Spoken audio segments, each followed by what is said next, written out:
Hey guys, it's me, EODGamer here, and let's talk about which of the characters offer better investment value.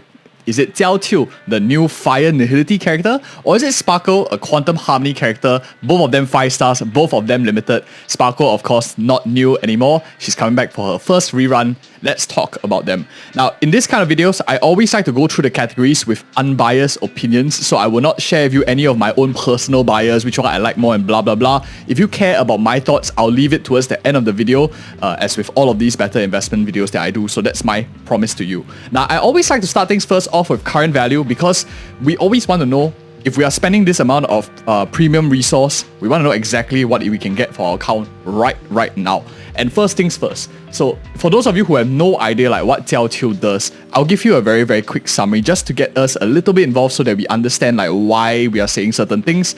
Think of him as like a 5-star version of a character like Quek. He offers a lot of damage increase when you apply certain stacks of his own passive. He has burn in his overall kit and also out damage increase under certain conditions, of course. So pretty much just think of it like a 5-star Quek. Of course, I'm not using that as a comparison. I'm just giving it to you to make it an easy idea to understand the character's kit in case you haven't like seen too much or dive too deep into the live streams and stuff like that. So that is just all you need to continue with this video. First things first, Jiaoqiu is a very versatile Nihility unit with a very interesting kit in my opinion. With damage buffing, ultimate damage buffing, burn, this means he can play into a lot of the meta teams currently in the game state. So if you have a character, for example like Akirion, you played since 2.1, very good for her, probably one of the best in slot Nihility characters, especially if you're an E0 Akirion player. Even if you have E2 and you need less Nihility units, Jiaoqiu is probably going to be very strong too. If you're E0, even more so because you don't have too much other options. We'll talk about that, of course, in a little bit. But not only Akirion plays very well, you can also play him into other teams, of course, Nihility like with his like Kafka, Black Swan, DOT teams maybe coming back for a revival with a new burn unit as well. So you have like Lightning, you have Wind Shear, you have Burn. If you have a couple of these characters, those are some interesting team compositions that you have available to you as well for the current value of Jiaoqiu. So I think he definitely plays into very nice teams.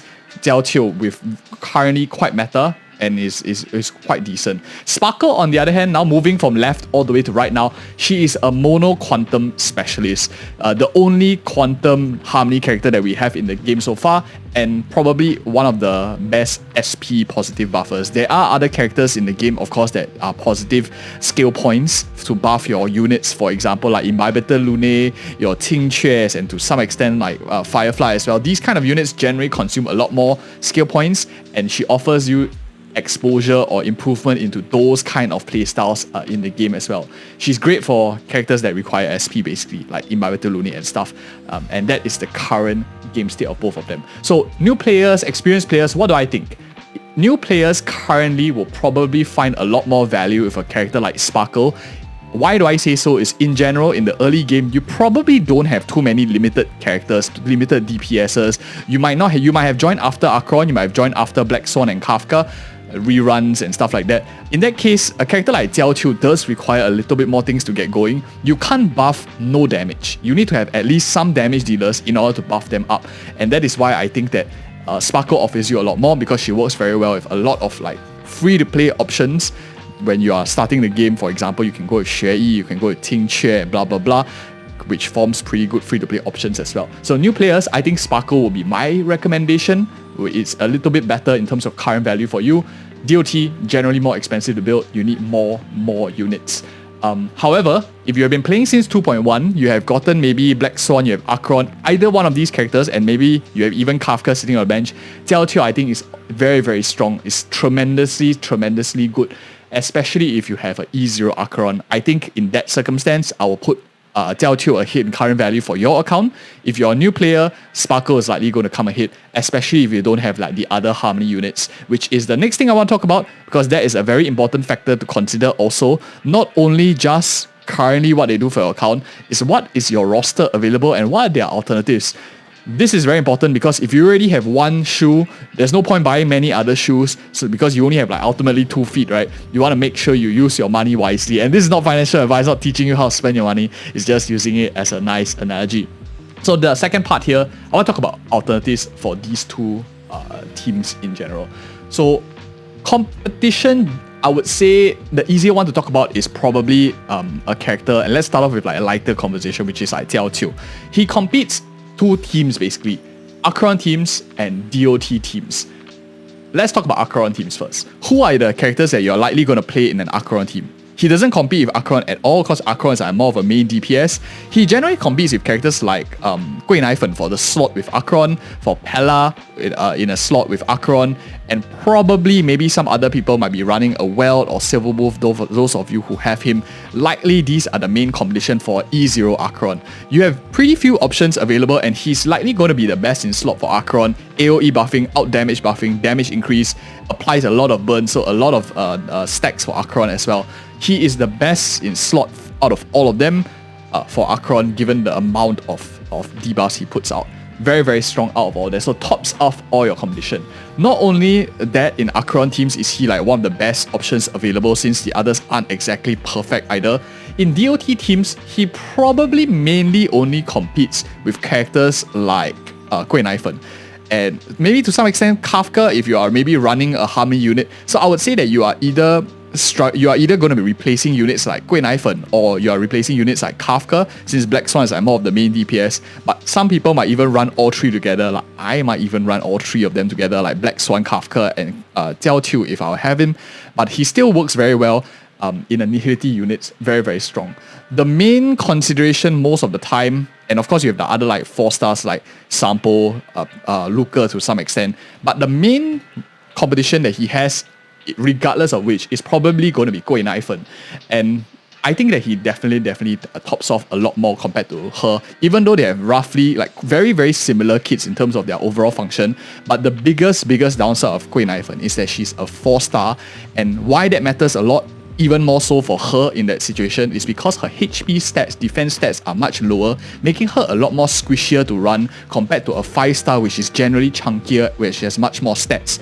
This is very important for Nihility, because if you look at your Nihility rosters in general, for example DOT teams like Black Swan, Quek and Kafka, you generally do not want to run an aggro drawer here, because your best in slot support is likely going to be played as Ho, or maybe you're running someone with a preservation like Cone, like Trend of Universal Market, the one that helps to burn. In this case, you don't have a unit that maybe protects all 3 very well, and you want all of them to take some sort of damage. Ho heals all of them up, so you need them to at least survive 1 or 2 hits. Kafka, Black Swan generally chunkier, Jiaoqiu fills in that slot as well, generally chunkier, which plays in line with the overall thematic of DOT teams, which is something that a lot of people might not consider. They just say, oh, 5-star Quek, so that's all he does, not really too attractive. But I think that in Nihility teams especially, having that 5-star makes quite a big of difference. This is especially seen, for example, in like Harmony units. 4-star versus 5-star, the chunkiness does make a bit of a difference when you're trying to help them survive. So next up, let's move over to Sparkle in terms of her competition. This is where it's like a lot more clear.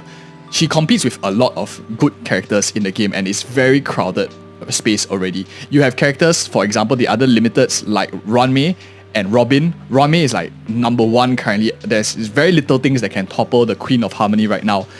Robin fills in the other slots that Ranmei doesn't perform well in, but I will argue is a little bit more niche. Sparkle is very similar in the sense where she's also a little bit more niche, only outperforming in SP desperate teams where you need a lot of skill points, or quantum teams in general. And even nowadays, we have a free character like Harmony MC coming into the picture, which competes very heavily in this section for all of them. The biggest problem with Sparkle is not her herself, but the meta that we are currently in. Think about it, we are currently pretty much in an Akirion meta, a follow-up meta, with follow-up characters, your Doctor Ratio, your Robins, your Aventurines and stuff like that. These teams are much more successful, or perhaps you are in a weakness breaking meta or break efficiency meta, for example playing with Firefly, playing with Harmony, MC, Ranmei, Boot Hill and the like as well. So very, very different meta from what we were in, but of course meta can change, but this is more or less like the current game state that we want to talk about, which is why I want to mention it. The problem with recommendation for Sparkle right now is the current game state you probably won't feel too much, and you can even do probably like Harmony MC, and might offer you a little bit more value in terms of alternatives as well in the near term. But that is my analysis on both of these characters. I think Jiaoqiu is far ahead in terms of alternatives currently in the game. Best in slot, good competition of alternatives, and yeah, not much other options. Sparkle is in a crowded space, and unfortunately her niche is currently not the flavor of the month. That is something that I want to share with you guys too.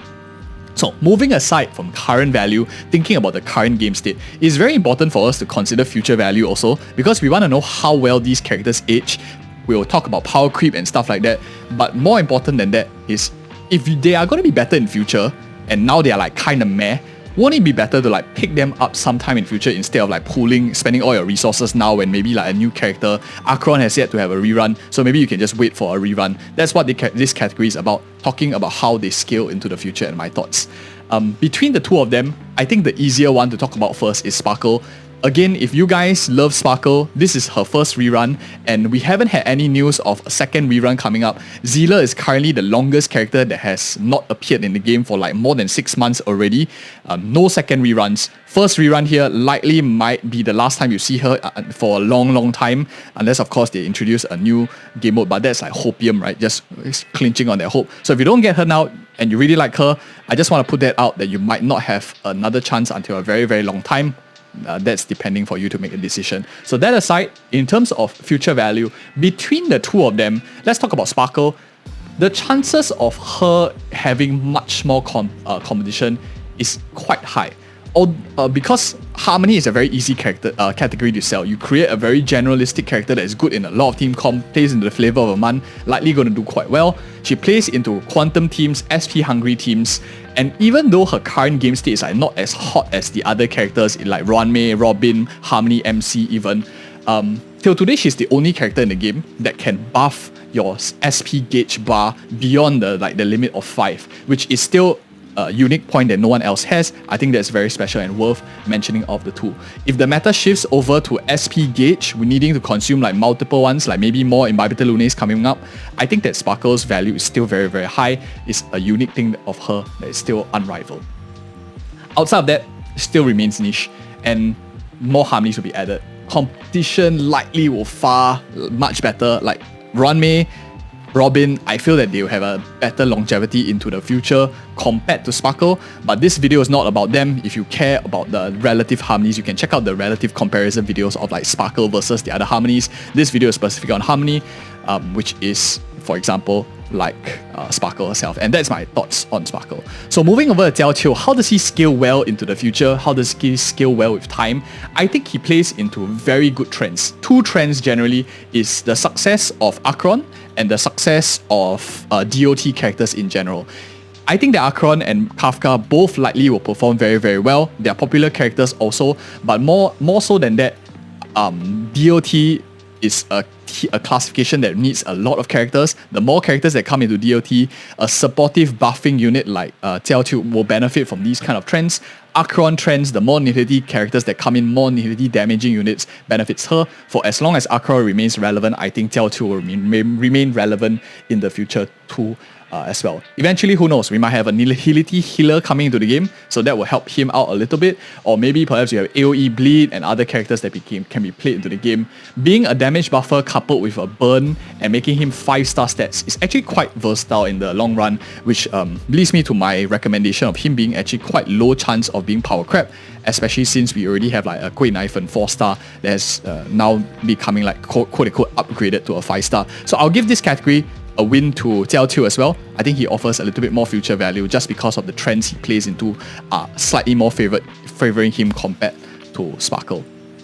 Now, in terms of potential takes a look instead of the characters and their trajectory, game state and stuff. We now turn and look at Hoyoverse as a company with our 4 to 5 years of playing their games and analyzing stuff like this all the while. There are certain trends that Hoyoverse likes to do, and one of the ones that is clear in Honkai Star Rail is they like to help characters sell other characters, and they like sell together. So the success of one character generally leads to the success in the synergistic characters, and that's pretty much how they make their money, right? They want to sell you popular characters that do well. I think that Jiaoqiu being in the Senzo story arc right now puts him at a very nice advantage in the near term, because the next 3 to 6 months maybe we'll be having a lot of characters of similar faction, maybe more DOT characters that come about. I see that as a win for a character like Jiaoqiu compared to Panacony arc like with Sparkle, which has largely been over, but we'll touch on Sparkle in a bit, not only just the Panacony arc, of course. Akirion hype, of course, is also very, very shared with him. The more Akirion is hyped, the more DOT is hyped with like Kafka, Akirion. These two are like super popular characters, and whoever doesn't want to like totally eradicate them from the meta anytime soon, Jiaoqiu will still remain relevant. So being linked to very successful characters, I think is a very, very important thing, means the longevity of a particular unit. The irony out of all of this is that the problem with Jiaoqiu is that he is tied to Akirion and Kafka. I don't mean all players are the same, but a large proportion of players might prefer a female version of Jiaoqiu compared to a male version. And that is probably, I think, the biggest issue with this particular unit. The biggest risk for him is that if they introduce a 5-star burn unit that is like waifu in nature, players might be very quick to drop him out of the meta and rotate into that character instead. Some people might even just choose to play Guinaifen instead of him because Guinaifen just fits into the trend of like female character team, all female character teams. That could be one of the key risks that is. But again, not everyone is like that. I'm just saying that if you or you know some people are like that, maybe that will affect your recommendation for this particular unit in terms of slight player bias as well. That's just something that I just want to put out there in terms of them. But now turning over to the other side of things, which is Sparkle. Sparkle plays also not only to the Panacony arc, which is like largely over, but also maybe a masterful story arc. If we get a 5-star sample in future, they kind of like maybe talked about a future of masterfuls maybe from the Panacony story arc. If that happens eventually, and we see like 5-star sample, more masterfuls coming up, Sparkle might play into those trends, especially if they use like skill point positive things. So there's a bit of hopium in the future too. Some sort of faction synergy may also incentivize Hoyo to sell the masterfuls altogether, which can benefit Sparkle too. The thing is, of course, second reruns haven't come back in a very long time, and pulling her now for that hopium of a masterful synergy is quite risky, which leads me to not really want to recommend that for most people. I think potential-wise, Jiaoqiu definitely allows for much more better potential in the near to medium term, especially with being linked to popular characters. Now, last of the unbiased section before I share with you my overall thoughts. And if you're finding value in this video so far, do like and subscribe and definitely share it with more of your friends who are interested in any of these two characters if they are making a decision. I always say I do this for every single patch, so you can just check out our channel back in future as well. But now, moving on to the free-to-play kit, and maybe new players can pay attention to this as well because it's relatively relevant. In terms of free-to-play kit, non-damaging units generally are a lot easier to build. So Sparkle has a lead in this aspect because you don't have to build for offensive stats like damaging ones, and generally all you just need is to make them work, tune their speed, tune their survivability, and for example, maybe a way of crit damage. Overall, I think Sparkle is very easy to build. There's many cheap harmony options available. There's even like 3-star light cones available that is super good for many characters, harmony characters as well. So I would say, in terms of free-to-play affordability in gearing, relics, light cones, Sparkle is very, very cheap to build. Jiaoqiu, not saying he's very expensive, not to say he's a whale character, because he still isn't the main damage dealer, and a lot of his utility comes from applying those debuffs, buffing your entire team, so you just need like tracers and stuff, survive being hit, but he still does some damage, being a DOT character, which means that if you want to get the maximum value out of him, you will want to build more gear, more attack percentage on him and stuff like that. So he's not exactly cheapest to build, but overall these two characters compared to a lot of the other DPS in the game are much more free to play friendly because Nihility has a lot of cheap light cones available and very good ones at just 4-star. You have Resolution Shines at Pearls of Sweat, which like shreds defense in an AoE fashion, which offers you a lot more utility also. It's not free exactly, but it's a 4-star. One of you will eventually get like one copy someday too. The problem with Jiaoqiu in a free-to-play conversation here or new player conversation is the teams he has are quite expensive. If you are playing him in his best teams, you need characters like Akirion, you need characters like Black Swan, you need characters like Kafka.